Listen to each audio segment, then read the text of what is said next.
Oigan, escuincles, vamos a recuperar un rato el espíritu. Vamos con Beca Duncan, ¿va? ¡Órale! La historia de las cosas con Beca Duncan. ¡Hola, Beca! Hola. ¿Cómo estás? Un poquito ahumada, pero bien. Muy bien. La ciudad huele raro. Ayer llegaba yo en un avión. Los muchachos que iban en el avión no sabían qué había pasado con las quemazones y todo esto. Y estaban muy alarmados. Se vieron alarmados porque ya ves que va bajando el avión en la ciudad y tienes que pasar esta pasta gris de smog, que es así como un nicho ahí horrendo. Y después ya llegas y como que se clarifica el ambiente, y el ambiente no se clarificó nunca. O sea, siguió la tonalidad de grises, y ellos mismos dijeron, ¿qué pasó? Hasta que ya me habían dejado 2 botellas, ya ves que son un amor. Y entonces dije, no, es como una quemazón y todo eso. Y cuando abrieron las puertas del avión y que viene el hornazo, que generalmente es de caca. Finalmente tú pregúntale a tus amigos que vienen de otros países y dicen, oye, ¿por qué cuando llego al aeropuerto de México huele a caca? ¿No te han dicho? Sí, la verdad sí. La verdad sí, pero ahí era caca ahumada. Híjole.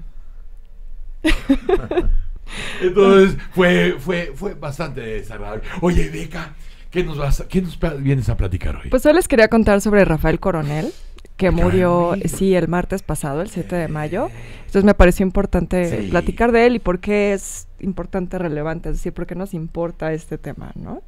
Y bueno, es que Rafael Coronel fue uno de los pintores más destacados de su generación. Hermano de otro pintor, Pedro Coronel, que bueno, él falleció hace ya tiempo, en 1985, oriundo de Zacatecas. Y es un personaje interesante porque digamos que le toca convivir con la generación de la ruptura, pero no se identifica con la ruptura. Es decir, él no hace un arte abstracto. Él retoma muchas cosas de lo que llamamos la Escuela Mexicana de Pintura, que es, digamos, el muralismo, la escuela que sigue a Diego Rivera, a Siqueiros, a Orozco, ¿no? En esa tradición. Pero él sí rompe con ciertas cosas de esa visión de México, de esa visión de pintar lo mexicano, que es bastante interesante. Sí experimentó un poco con lo abstracto, pero realmente él buscó referencias más en el arte barroco. Mucho de su obra vamos a ver influencia de Rembrandt, de Goya, de Velázquez, no el barroco mexicano, pero digamos el barroco europeo. Y lo que es muy interesante de él es que se casa con Ruth Rivera, con la hija de Diego Rivera y Lupe Marín, que también es un personaje fascinante. Es la primera mujer que egresa de la ESIA, del Poli, de la Escuela Superior de Ingeniería y Arquitectura. Pero bueno, se casa con Ruth Rivera y a pesar de eso, como les decía, rompe con muchas cosas de la escuela de Diego Rivera.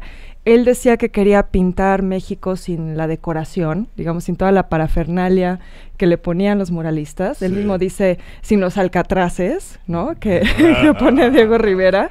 Hazte cuenta, pero sin los alcatraces. Exacto. Sí la realidad mexicana y sí la tradición mexicana, pero sin toda esa parafernalia, sin toda esa decoración.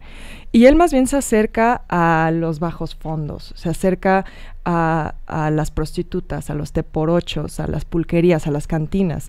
Él quiere pintar esa realidad de México. Ahorita que dijiste de su esposa, por fin me cae el 20 de la relación de ellos con los Kahlo. Exacto. Porque yo oía mucho por varios lados de esa relación, que no me lo explicaba yo pues como cuasi familiar, pero evidentemente sí. Sí, sin duda. De hecho, pues, por supuesto, el hijo de Rafael Coronel, Juan, pues es Juan Coronel Rivera, ¿no? O sea, es nieto de Diego Rivera. Porque estaba yo pensando en la relación con Billy Kahlo, con Cristina, y no asociaba yo hasta ahora que mencionas ese matrimonio. Claro, sí. Y Coronel también, Rafael, pues, trabajó en el taller de Diego Rivera. También. Entonces él, en lo que ahora es el Museo Casa Estudio, que era la casa y el estudio de Diego Rivera, ahí trabajó, estuvo un tiempo en su taller. Entonces sí había una relación muy, muy estrecha con ese mundo. ¿Tú subiste esa maravillosa foto de Siqueiros? Sí, ¿en Nueva York? En Nueva York, con Sí. Pollock. Sí. Que Pollock era parte del curso que daba... Sí, Pollock fue su alumno. Sí. Fue alumno. Sí. Y imagínate, romper con esta asociación que llega a ser, no internacional, mundial. Esta forma de ver y de construir. Qué difícil es romper además con íconos mexicanos casi vivos, ¿no? Sí. Para, pues, no divorciarte, pero sí disociarte de la idea de esa mexicanidad. Sí, sí, ¿no? Y que sigue vigente hoy en día y que de hecho se está reviviendo ahorita, ¿no? O sea, como esa visión del México muy indigenista, muy folclorista. Digamos, es una época, ¿no? Pero era muy difícil romper con eso porque además era el grupo que dominaba literalmente la escena artística cultural de México, ¿no? O sea, sí. Era muy difícil hacer algo distinto. Les tocó, por ejemplo, mucho a los estridentistas, ser como este contrapeso al muralismo y a la Escuela Mexicana de Pintura, y no les fue tan bien. ¿Quién se acuerda de Fermín Revueltas? Nadie, claro, ¿no? Claro. Sí. Es, digamos, esa visión un poco más internacionalista que también tenían los contemporáneos, Salvador Novo, Javier Villorrutia, todos ellos, pues eran los fifís de la época, eran esos que querían, ¿no? Hablar francés, claro, y hacer un arte europeo, sí. y entonces los que estaban en el centro del poder político y cultural eran los muralistas y era esa escuela. Pero además ¿qué época? ¿Qué época? Porque ahora que mencionas a los literatos, y desde luego también pasa en los pintores, hay toda esta parte del mexicanismo, y además aplaudidísimo en el mundo. Los grandes capitales, en el caso de Diego Rivera, claro, que querían pagarle miles y millones de dólares por su trabajo, nada más que él no hacía concesiones, entonces tampoco era, luego no salía tan bien. Exacto, no era tan fácil, pero al mismo tiempo también en la parte de literatura se da exactamente lo mismo.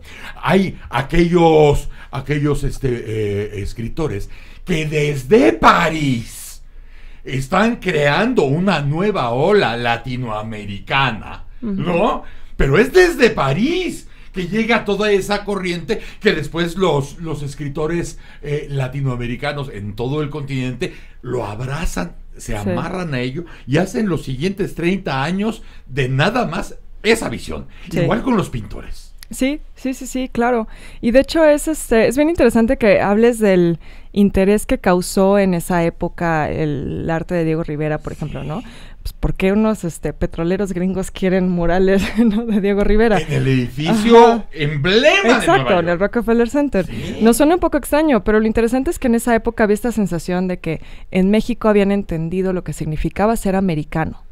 Y eso tenía mucho que ver con el proyecto de Vasconcelos, su idea de la raza cósmica, que es que los mexicanos son la raza cósmica porque son la combinación de las 5 razas del mundo, ¿no? Es porque aquí se encontraron no solo españoles e indígenas, sino también lo que hablábamos la otra vez, llegaron negros, llegaron árabes, llegaron gente de Oriente Lejano, es decir, chinos, filipinos, y entonces hay esta idea de que México entendió lo que significa ser americano, lo que ahora los gringos llaman el melting pot, exacto, ¿no? Que es como donde se mezclan todas las culturas. Sí. Pues en ese momento México era, digamos, la vanguardia, en el sentido de que eran los primeros que estaban planteando que la riqueza cultural de este continente venía de esa mezcla, claro, cultural.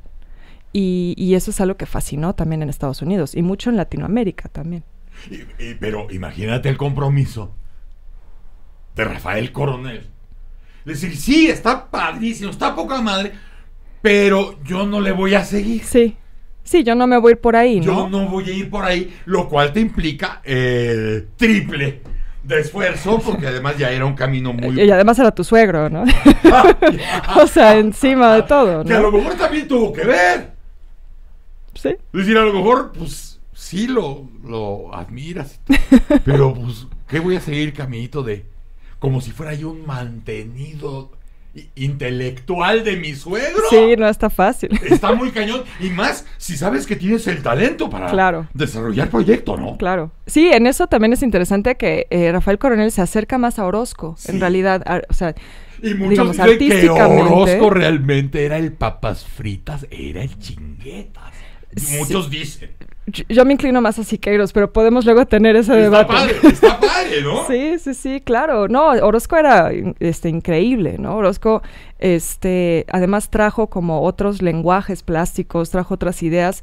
Orozco estaba más cercano al expresionismo y eso es algo que a Coronel le interesa. Sí. Precisamente, si pensamos, por ejemplo, en los murales de Orozco en San Ildefonso, que pinta a las prostitutas, que pinta como de una forma muy grotesca, ¿no?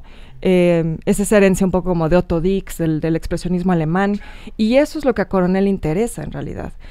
Como digo, no rompe del todo con la Escuela Mexicana de Pintura, es decir, él no hace un arte abstracto, sí hace un arte figurativo, pero es sí más cercano a Orozco en el sentido de que él, como les digo, le interesa ese mundo bajo, ese mundo más de la calle, más crudo, ¿no? Y le interesa representarlo de una forma un poquito más grotesca. Sería como un gran barroco mexicano. Sí, es como muy, muy barroco. Porque ¿no? hay mucha obra de él que te recuerda, eso es el pincelazo, la difuminación de la figura, pero muy, muy, muy la France. Sí, muy, incluso yo diría más con la influencia de Rembrandt, de Velázquez. Él elimina el fondo, por ejemplo, ¿no? No hay un ambiente en torno a los personajes, son fondos de colores, donde no contrasta, digamos, con la carne y hueso del personaje, ¿no? Es fondo amarillo, fondo rojo, rosa, azul. ¿Tú conoces el museo? Fíjate que no he ido, pero dicen que es maravilloso. En esta última semana lo han estado, hable y hable de él, y hablando muy buenas cosas.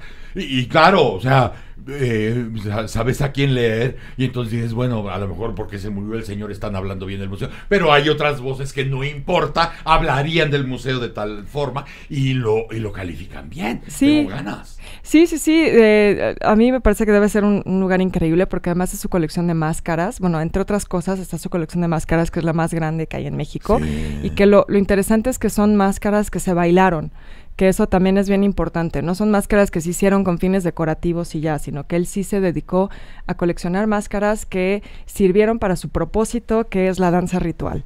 Y eso también le da un valor extra a esa colección, ¿no? No es nada más la artesanía decorativa.